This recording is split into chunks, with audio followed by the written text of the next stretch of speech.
We can get Actually, that started so that we can be respectful of everybody's time.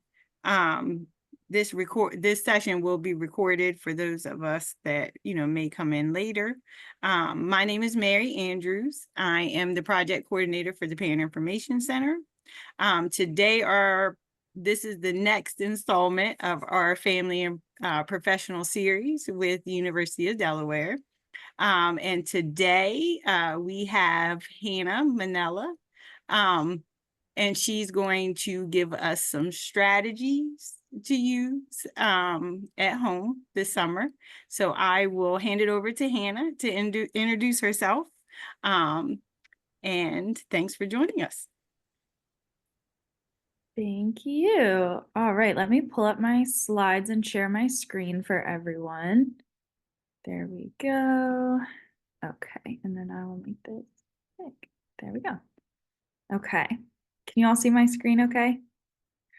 All right, so like Mary said, my name is Hannah Manella. I am a speech pathologist by background, specializing in augmentative and alternative communication. I work here at the Center for Disability Studies at UD with our SPEACS program, which I'll talk a little bit more about.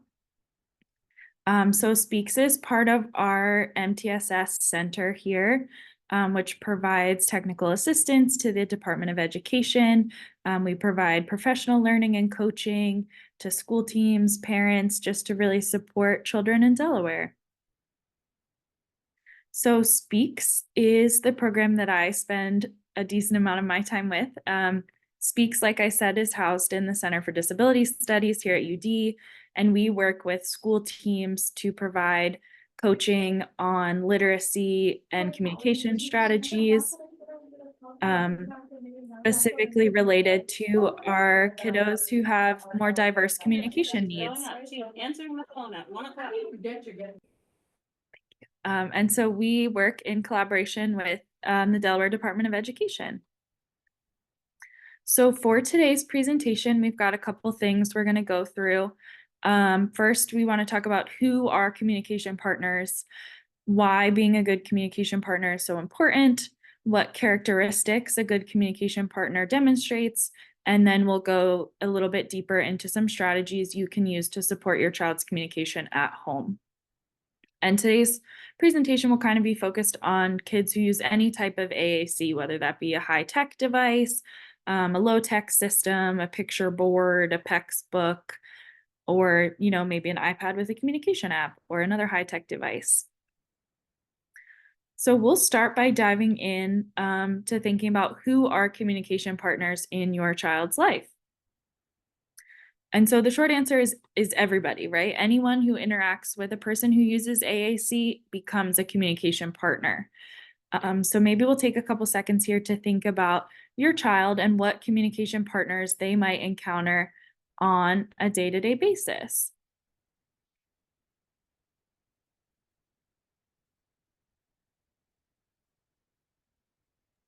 And do you want folks, Hannah, to just type in the chat or maybe come off mute? We're a small group. So Sure. either one, if you want to think about, who your child's communication partners are and share in the chat, or just unmute and share. Yeah, either way is fine.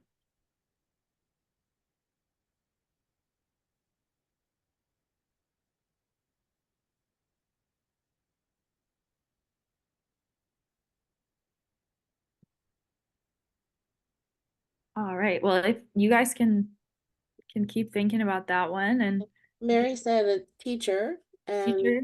I mean, I was thinking a parent. A parent can be a communication partner. Absolutely. So parents and teachers are some big ones who spend probably some of the most time with children throughout their day, so are probably acting as communication partners a lot of the time. So feel free to keep kind of thinking on that. You can also always drop stuff into the chat as I'm continuing on.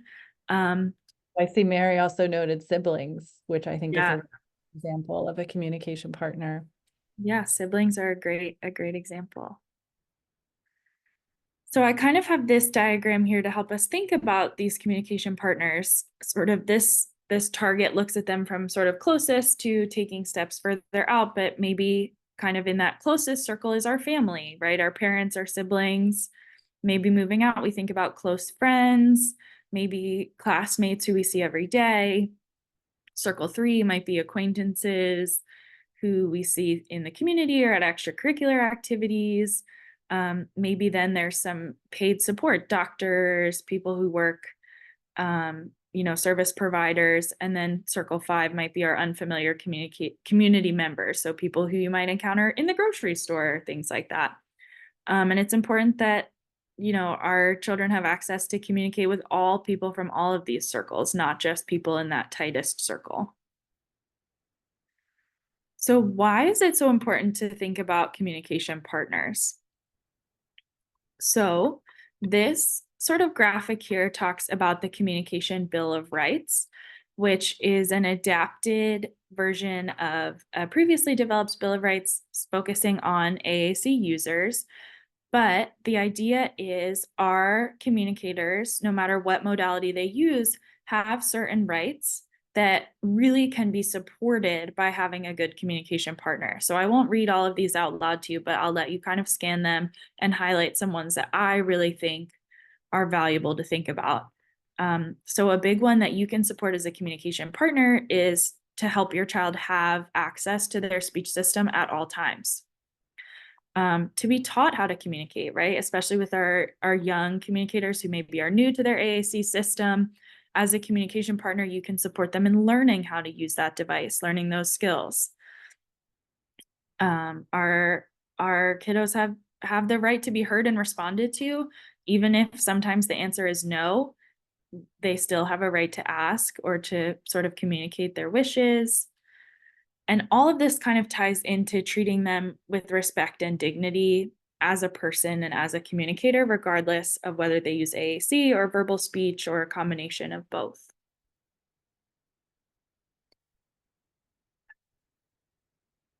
So there are a lot of characteristics that make up a good communication partner.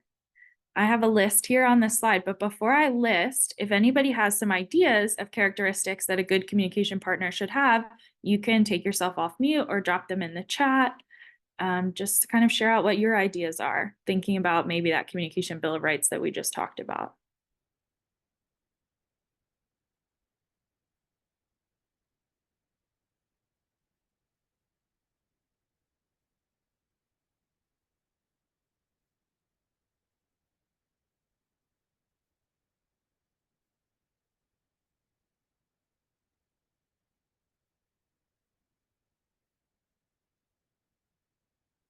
I can go ahead and share my list while you guys are sort of thinking on that. I have that a good communication partner always presumes competence, which is a concept in AAC that I'm going to dive a little bit deeper into over the next few slides. But presuming competence, super important in a communication partner. We also want our communication partners to be flexible as well as consistent. So consistent in providing opportunities for communication, consistent in responding to communication. A good communication partner is always willing to engage and interact and make any sort of interaction into an opportunity for communication. Of course, these ones are great with any kid, but especially for our kids with diverse communication needs, being patient, giving them that extra wait time. We like communication partners who are respectful, who maybe take some extra time to learn the AAC system and make sure that AAC is always available. Going back to learning the AAC system, when I was working in a clinical practice and I was getting devices for kids and then training families, I always recommended to my families, if you have a little bit of extra time, maybe after your kiddo goes to bed for the night, to sit with the AAC device, spend some time on your own, just exploring, playing around, seeing what vocabulary is available, how you can get there, what features it has. Just taking those extra few minutes to really dive in and have a better understanding can not only help you know what's available, but assist you in modeling for your child.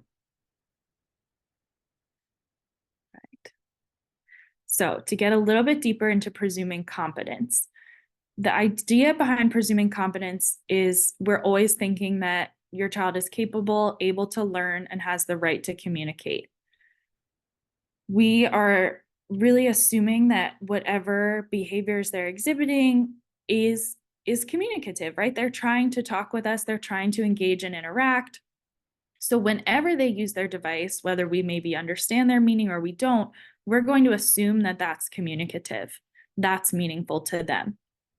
We want to respect their communication preferences and honor all communication. So maybe, sometimes your child will communicate with their device. Maybe they use some words verbally, maybe they use gestures or facial expressions. We're going to honor all of that.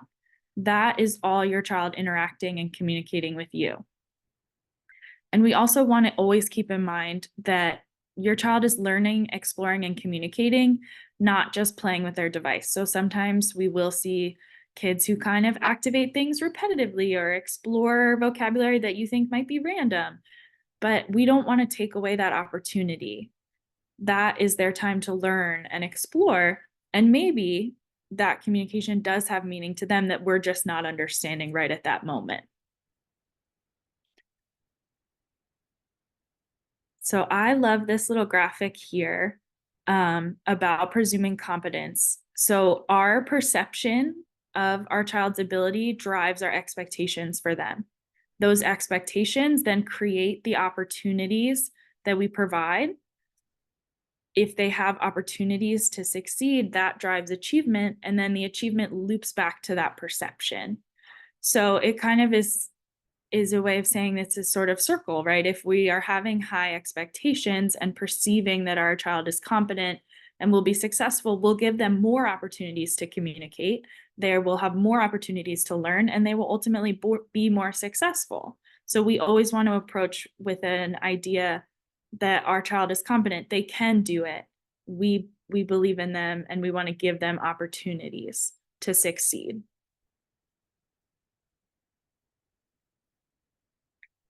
Another big part of presuming competence is accepting all communication. So we acknowledge and accept all communication no matter what modality it's presented in. So I've got some examples of modalities on the image here on this slide. Maybe some sign language, maybe some high-tech AAC, a low-tech picture board, gestures, maybe some texting or writing, typing, things like that. Different body language, gestures, facial expressions, speech and vocalizations, tone of voice is a big one. So no matter what modality our child is using to communicate, we want to acknowledge it. So we might nod, smile, repeat what they say back to them. Yep, I heard you. You want goldfish.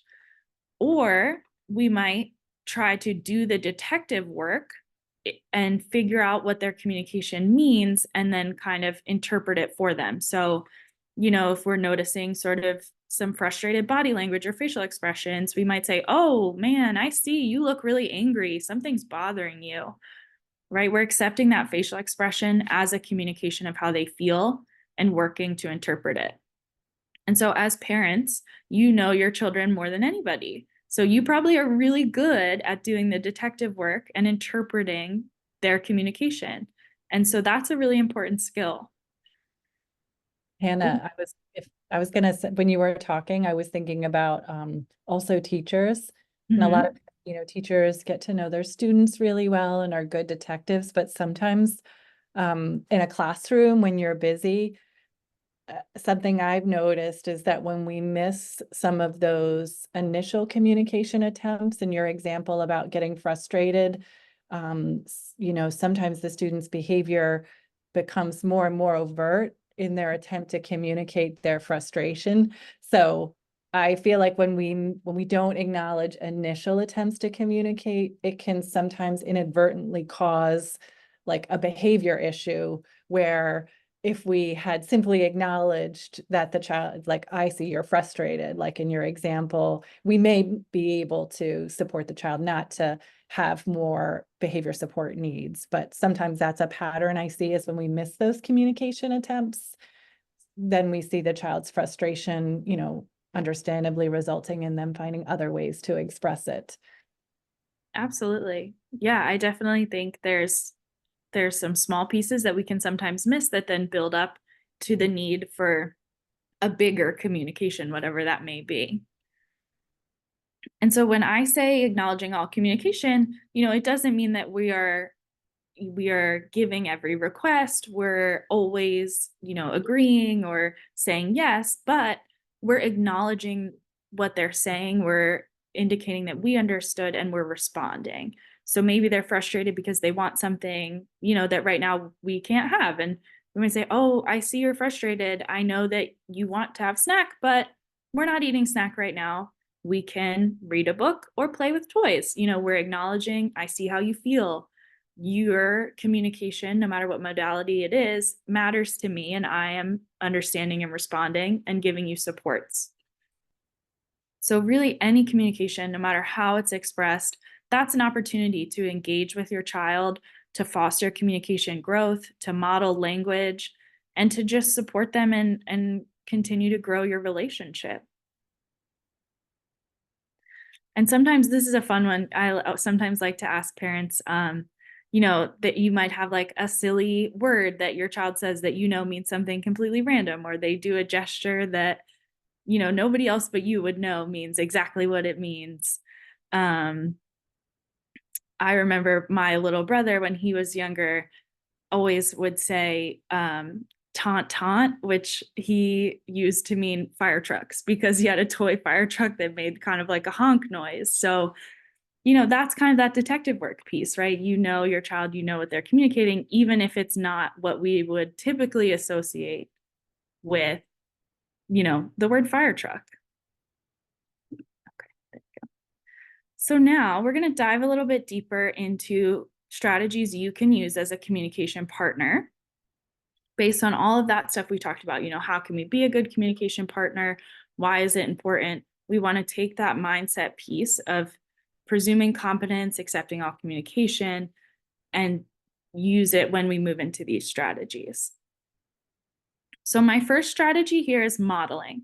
And modeling is a really, really important strategy that we can use to teach our AAC user how to use their communication system meaningfully.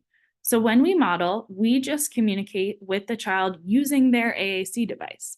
So you are using the device to communicate with them, to show them how it's used.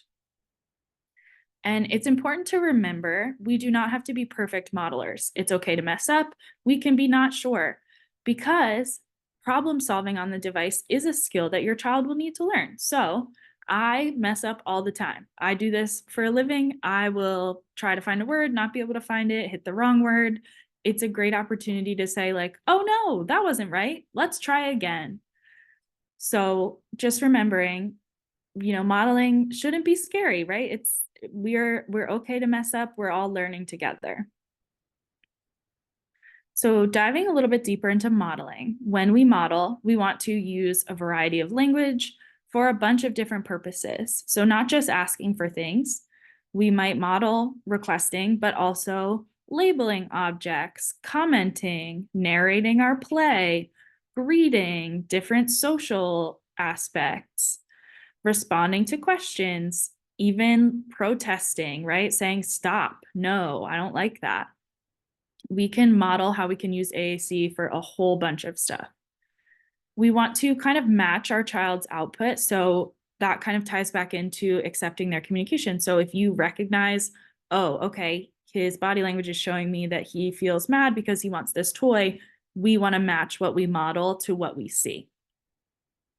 We also want to model slightly above your child's current level. So if they will do one word on the device, we'll model 2 words. If they're not currently using the device at all, we might just model 1 word at a time. We also want to model on the device while we're talking, right? It still is a natural interaction. We're having conversation, we're using gesture, but we're also adding in that AAC piece. And most importantly, make modeling fun, right? It's not a chore. We can do it during silly activities or fun activities. Make it enjoyable to converse with you. As far as our sort of modeling don'ts here, we don't need to expect our child to respond immediately or even at all, right? They are still processing, hearing what you're saying, but there's no requirement for them. We want to just model without expectation to take some of that pressure off and give space for learning. Don't worry if you make a mistake. We can model how to fix it. And you don't need to model every single word you say verbally, right? When we talk verbally, we use a lot of words, we use grammar. It's a lot to model all of that. So we want to just stay right above our child's level and pick maybe 1 or 2 keywords from what we're saying verbally to model on the device. So I like to kind of show this. This is a modeling self-evaluation I will give to people who work with my AAC users, just to kind of think about. Again, I'm not going to read this all to you, but it's just kind of a little thought exercise. If you're thinking about modeling, how often do you do these things? How often do you give wait time, right? You model and then you pause for at least 5 seconds to give your child time to process, maybe time to imitate or time to respond. How often do you model for different communication functions, right? We talked about not only requesting, but protesting, commenting, asking questions, describing, telling things. Do we model in different contexts and environments, right? Are we always modeling at lunchtime, or do we sometimes doing it when we're doing books at night or playing, when we're at the grocery store? So this is just a nice way that I like to kind of think about how I'm modeling, to pause and reflect on my own practices. And I can share a link to this in the chat when we wrap up too. Okay, so this always hits me pretty hard. And this kind of math really makes you think. So an 18-month-old child, so a baby who's about 1.5 years, has been exposed to more than 4,000 hours of oral language. They've heard more than 4,000 hours of talking. Whereas your AAC user, if they're exposed to modeling of their device maybe 2 times a week for 30 minutes in just speech therapy, they would need 84 years to have access to the same amount of modeled language. 84 years, that's pretty crazy. So if we can, we try to implement modeling just throughout our day. And it can feel overwhelming at first to include the device in your day-to-day life. So I will sometimes suggest to families picking activities throughout your day where you can kind of commit to having the device out. Maybe you say, okay, we're going to play Play-Doh. We're going to use the device during that time specifically, but then also having the device available and accessible throughout the day. So if you have a second, you can just quickly model what you're talking about. Okay, so I have a video example here for you guys. It's a really great video of a mom and her son. They're playing with some sort of gross slime toy that, you know, the kids are all super into these days. And she has a device that she's modeling on, and he has his own device, but you could also do this on just one device. So I'd love, while you watch this video, for you all to sort of think about what you see, what works, maybe what you would do differently, what really stands out to you. And we'll talk about it after we watch. And we're only going to watch about, I think, a minute of it or so. Okay. Ready?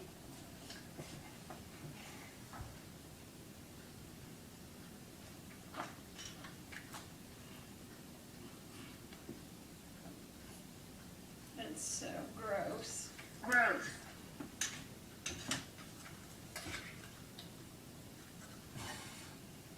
Ew. Uh-oh. Got on your strap. Ew, gross. Okay, I got it off. Yeah, put it in. Help! It's stuck. All right, so that's our video. If you have any observations you'd like to share, things that stood out to you, I would love if you could unmute and share, or you could also type in the chat.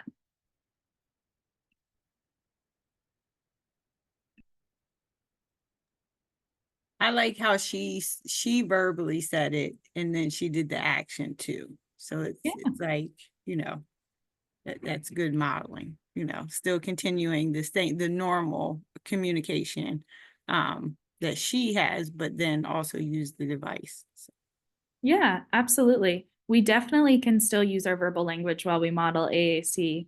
We want to provide our child with access to a lot of language, and also just to keep things normal and fun, right? So when we play with our kiddos, we talk to them. We just are adding an additional modality. I mean, the boy was very engaged in what was happening. I mean, he was hands-on, he was engaged in the interaction between him and the adult. Yeah, I love this video because they're doing something that clearly is like something he's interested in, something that's fun, it's motivating. Kids love that kind of like gross, slimy stuff. So they're talking about things that are meaningful to him, right? Probably a kid that age would love stuff that's gross and yucky and want to talk about that. Well, and to Christy's point, it's fun. And sometimes, I notice when people first have an AAC device, they tend to use it to give commands or directions, as opposed to using it as a way to express enjoyment in the activity. So she was like, "Ooh, gross," like, just having fun with it, that it's a fun activity. So you would be communicating about fun things versus giving direction. Yeah, if we think about when we kind of play with a typical kiddo, we don't only give them directions or tell them what to do. We might verbally talk about what we're doing and comment on what's going on. And she does a really great job of that. She comments like, "Oh, it's gross. Oh no, uh-oh, it got on your strap."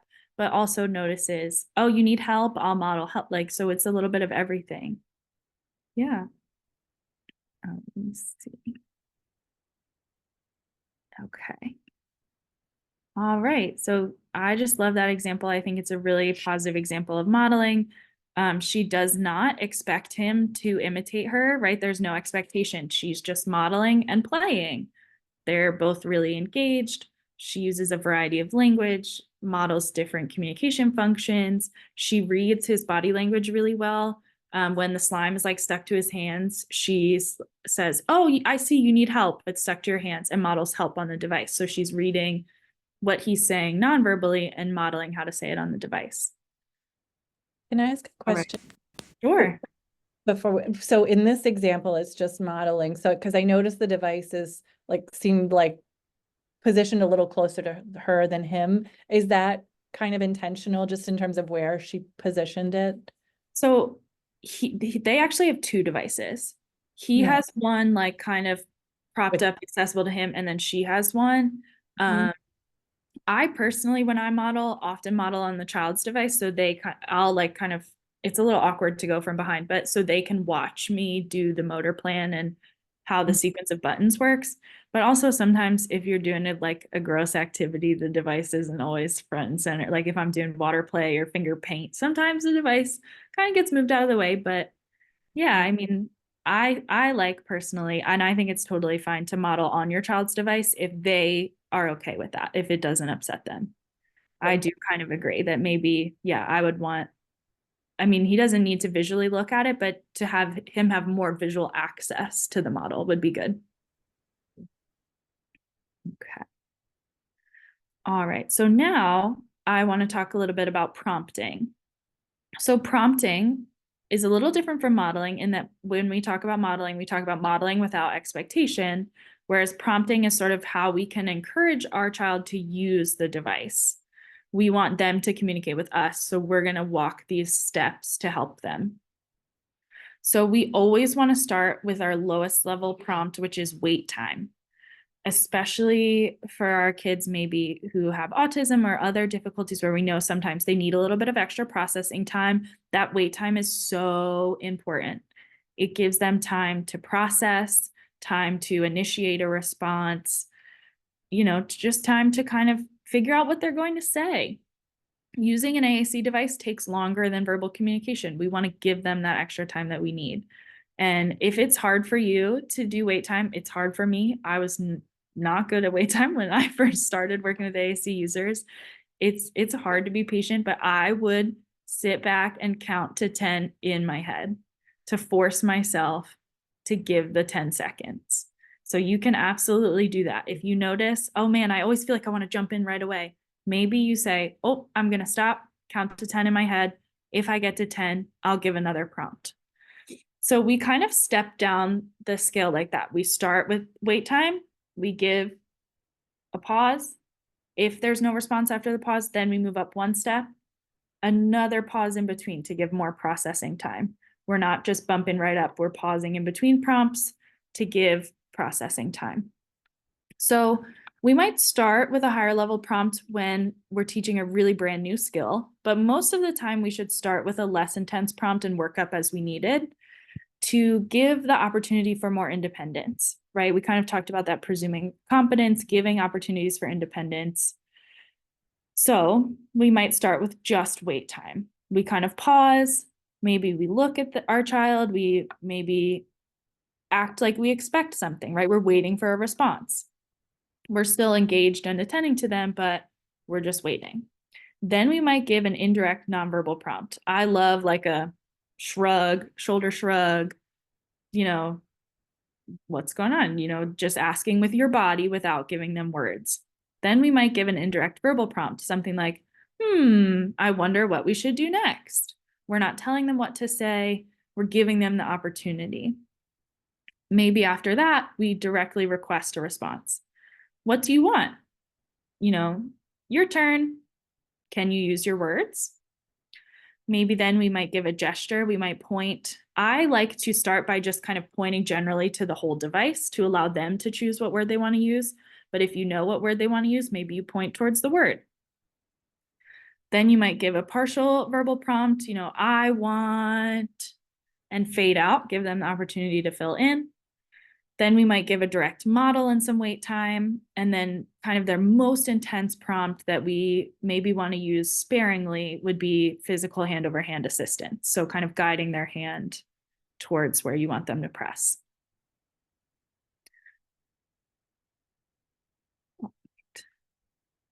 So after we've done all of this, right, we've modeled, we've done our prompting, our child has used their device, we've communicated, we want to give descriptive feedback, right? Part of being a communication partner is continuing the cycle, giving feedback. So why do we give feedback? To acknowledge that we understand the message that they're trying to communicate, right? When we have a conversation back and forth verbally, you know, you kind of expect the person to say something after you talk because you want them to confirm, you know, we're on the same page. We want to build their confidence and create positive interaction. So reinforcing that communication, and also to provide natural consequences. So that natural consequence might be you ask for something and you get it, or you know, you greet someone and they wave, right? They say hi back. We want to show that communication is meaningful. It creates consequences. And so we give this feedback after the child communicates, or if we've kind of completed the last step in our prompting, we've done a message, we want to still reinforce that the communication was meaningful, even if we helped them do it. Okay. So what does this descriptive feedback look like? We want it to be positive and specific and maybe continue the conversation. So maybe our child says, feel angry. You might say, oh, I like how you told me you feel angry. What made you mad? And then maybe we help them generate a message to talk about what made them mad, if we know. Oh, great job. You said more. Here's more snack. So we're giving positive feedback. We're acknowledging what they said, and then we're giving that consequence. You asked for more. Here's more of your snack. But maybe we can't always give them what we want. So we might say something like, oh, I heard you say Paw Patrol. We're not watching TV right now, but we can read your Paw Patrol book. So we're acknowledging, right, the idea of like, oh, we want to do something we like. Maybe we can't watch, but we can offer an alternative option that shows we understand, we're trying to meet the need, we're responding. Okay, so I want to kind of practice together. I have some scenarios here, some things your child might do, and then we're going to try and come up with how you might respond using your communication partner strategies. So I have an example here, and then I have some ideas of what I might do for the rest of the scenarios, but I'd love to hear from you guys and kind of talk about it. So for the example, if your child reaches for a toy they like, maybe on a shelf they can't reach, I might say, oh, you want to play with the car. And while I'm talking, I might model want, play, or play car on the device. And then I would kind of get the toy down. I would definitely pause and give them time to imitate on the device, but whether they imitate or not, I'm gonna acknowledge their communication by reaching and get that toy. So for the next one, if you notice you're maybe doing some sensory play and your child is like smiling, laughing, clapping, what are some things we might do using the strategies we talked about? I'll give you a second to kind of think about that one. You can share in the chat, you can unmute, and we can kind of tag team it too.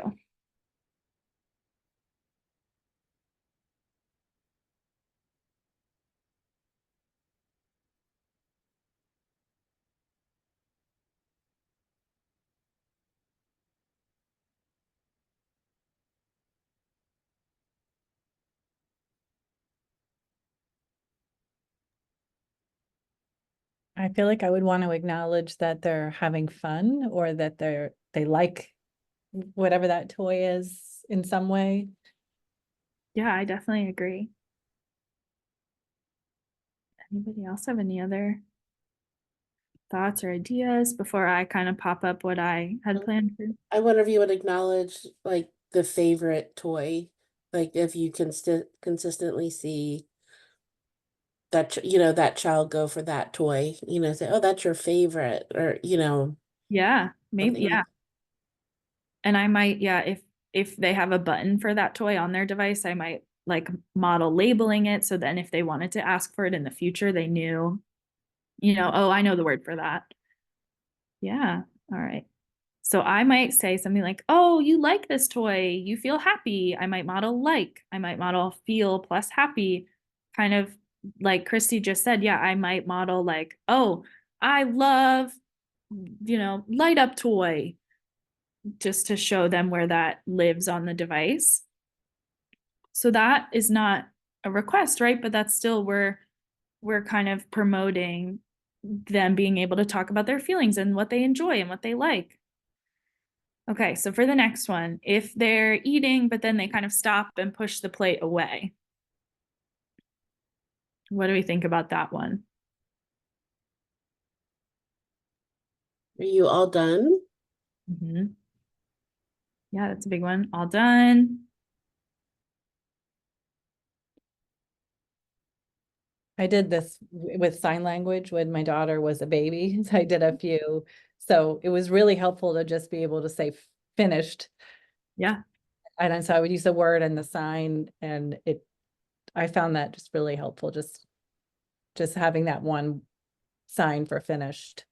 Mm-hmm. Yeah, I definitely, if I have a kiddo who I know the family does some sign at home or they know some signs, I might do a combo model of I'm saying it with my mouth, I'm doing all done, and I'm modeling on the device to show them that they could communicate that in a bunch of different ways.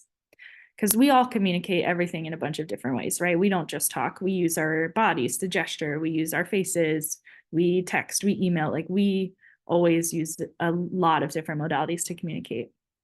But yeah, I might say, oh, seems like you're all done. Time to stop eating. And then depending on their system, I might model all done. I might model stop eat, depending on where they are. Yeah, I might use a sign, right? All done. Okay, so if you are all at grandma's house and your child keeps grabbing your hand and pulling you towards the door, they're trying to go outside, they're trying to leave.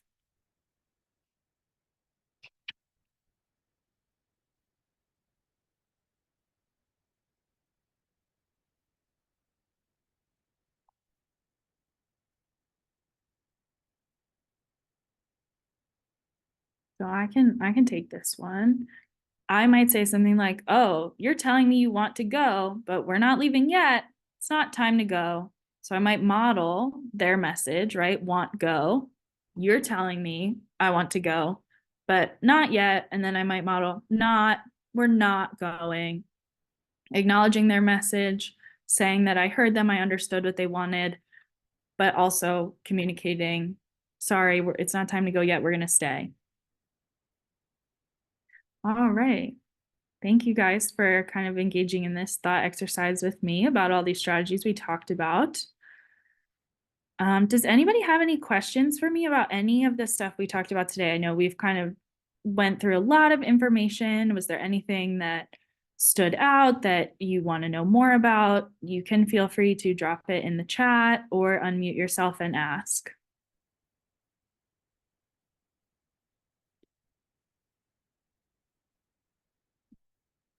And I'm also happy to hang out a couple minutes after we wrap up too, if anybody has any specific questions. So as we kind of wrap up, I have a quick little Google Forms. If you have a couple minutes and you're able to scan the QR code and take it, it's like 4 questions just to let us know how you felt about this presentation. Debbie, do you think you could put the link in the chat too? Sorry. I think so. And I know, Mary, you have a form that you send out after too as well, right? Oh, Yes, and I can actually add this to okay. mine too, for, That'd be perfect. yeah. So, Yeah. All well, right. thank you so much, Hannah, for joining us. The information was all very helpful, and we appreciate it. If there are no other questions, I guess we'll let everyone get back to their day. And I guess we'll see you next time. Yes. Thank you all for Thank you, coming on. everyone. Have a good day. Thank Thank you. you.